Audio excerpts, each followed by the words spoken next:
Hello, I am Dana Williams, and my presentation today is going to be about the YouTuber Tana Mojo.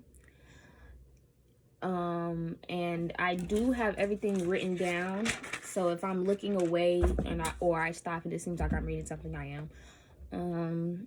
Yeah. So my video today is about the YouTuber Tana Mojo, who started her channel living in Las Vegas, Nevada, with her family and her friends. And she started with story times, really raunchy story times. They were pretty funny, they were raunchy, they were vulgar, more so of what people on YouTube were scared to do at the time, so people gravitated towards her. And she had some pretty big story times about like a stalker she had. She went on Dr. Phil about it. Like, it was a big thing. But later she started straying away from story time. She would make vlogs with her friends. She would talk to other YouTubers, make videos with other YouTubers.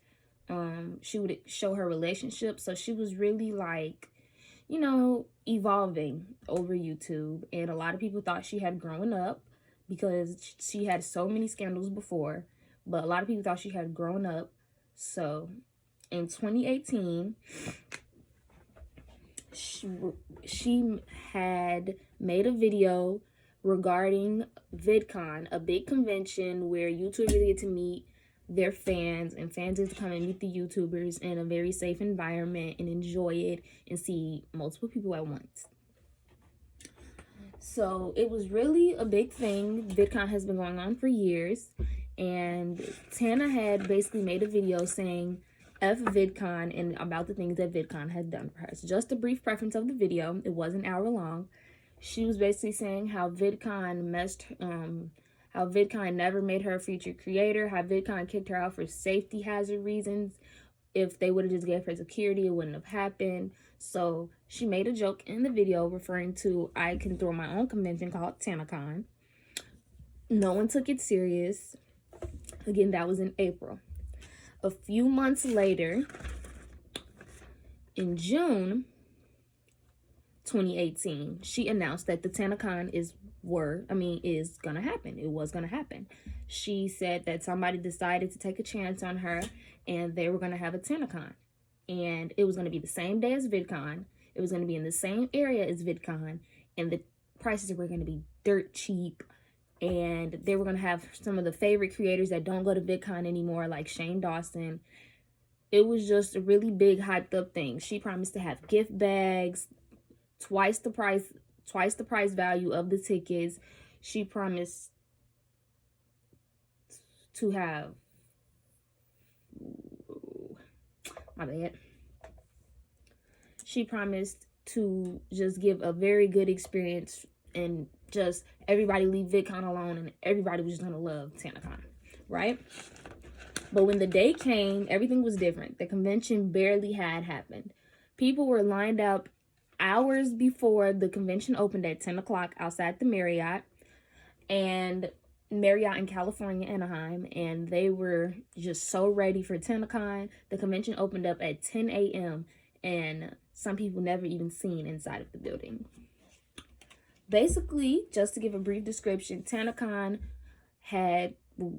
was a disaster. There were not enough security. People were standing outside for hours upon hours in the heat with nothing to drink. Some people passed out. Some people had to get medical attention. There was just a lot going on in that very small area. The building was above capacity.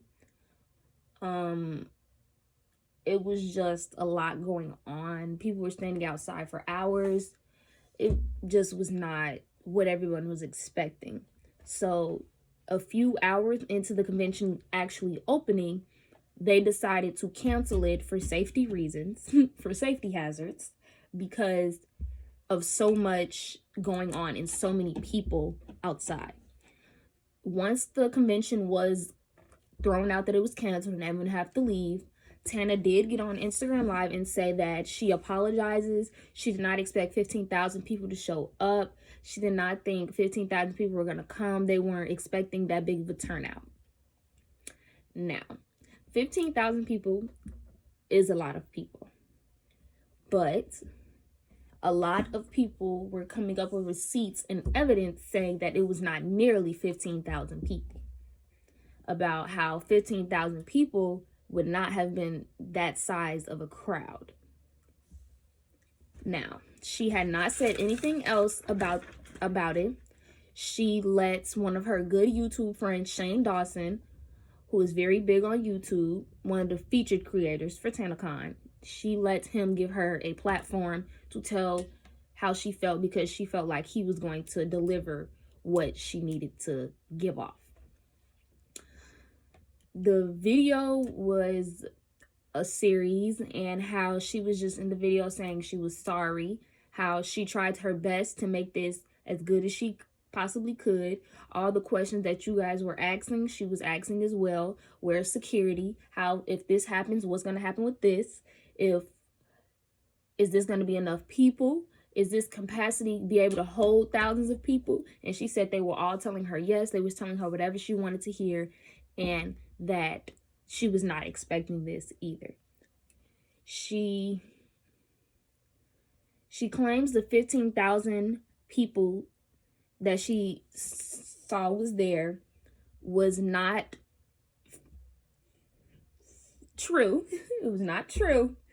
And that's what they had just told her, and she believed it because it did seem like 15,000 people. Now, she did apologize. She did cry herself. She did cry. She did tell the world, like, she very much apologizes. She said it wasn't her fault. She tried everything she could, and it was a lot for her to handle.